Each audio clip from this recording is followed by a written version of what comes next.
Hi everyone, my name is Heather and I'm the person behind Happy Puppy Truffles. Today I wanted to share with you guys a book review, and it's actually a magazine review. I just got my latest edition of the monthly origami magazine from NOA, which is the Nippon Origami Association in Japan.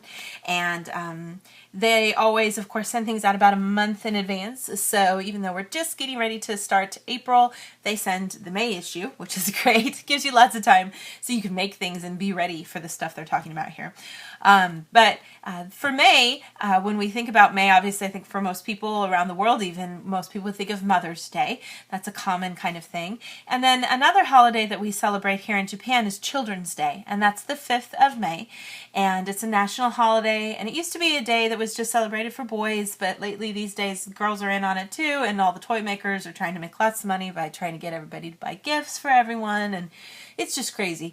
But it was originally about, encouraging your child, your boy child, to grow strong and be successful. So these little koi wind socks, they're called koi nobori, are meant to kind of represent the strength of a boy and trying to swim upstream, and there's a fable or a folklore or something that he turns into a dragon, which is like the coolest thing to be.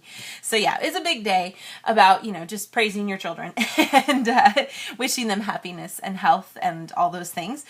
So it's a fun time of year in Japan, and you see these guys everywhere. I don't really know if you get a view and an understanding for what they are and how huge they are until you get a chance to actually be here. There are these little tiny ones that fit on your pencil and, ones that you could put outside your front door.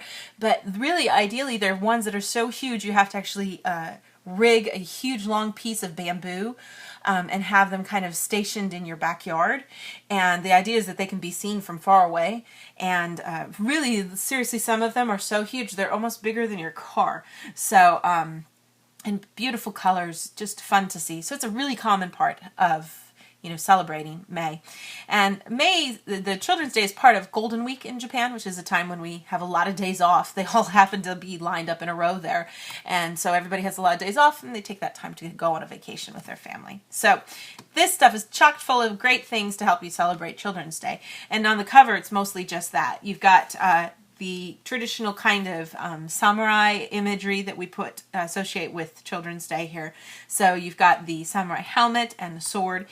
And a lot of times people will actually buy little small miniature versions of these to have and give to their children to have on display, just like we kind of do with Hinamatsuri and the Hina dolls for girls. So, but fun, neat stuff in here. This sword looks so cool. I want to make that. That looks like a lot of fun. So there's your traditional, like I said, the helmets. There's a cute little display here idea for shikishi, like I do sometimes, so ways that you can kind of arrange things.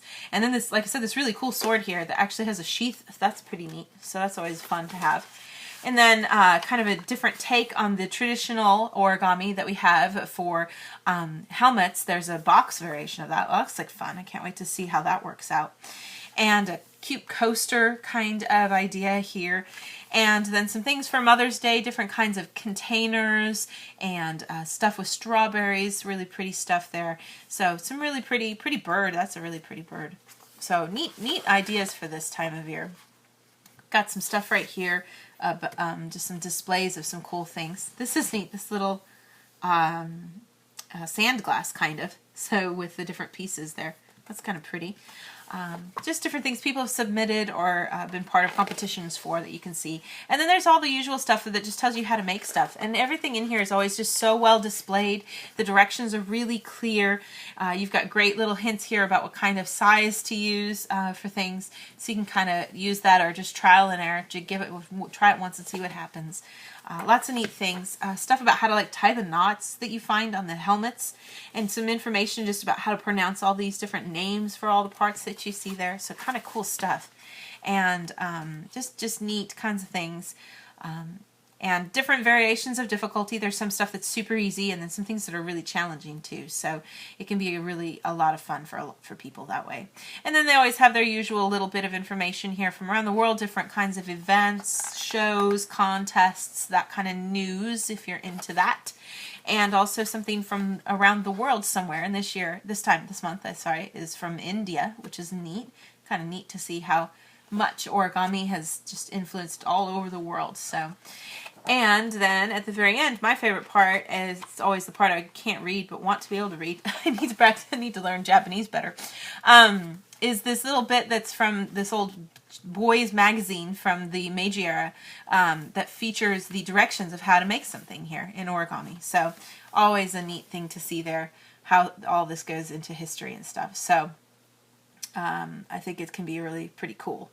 And yeah, and you can get your own international subscription to this if you're interested. I'll have information in the description below. So you can also buy paper. They sell paper too and ship internationally. So it's a great resource if you haven't already had a chance to check it out. And I'll have next month's to share with you in a month from now. So look for that. And thanks again always so much for watching, you guys. And I'll see you guys next time. Bye.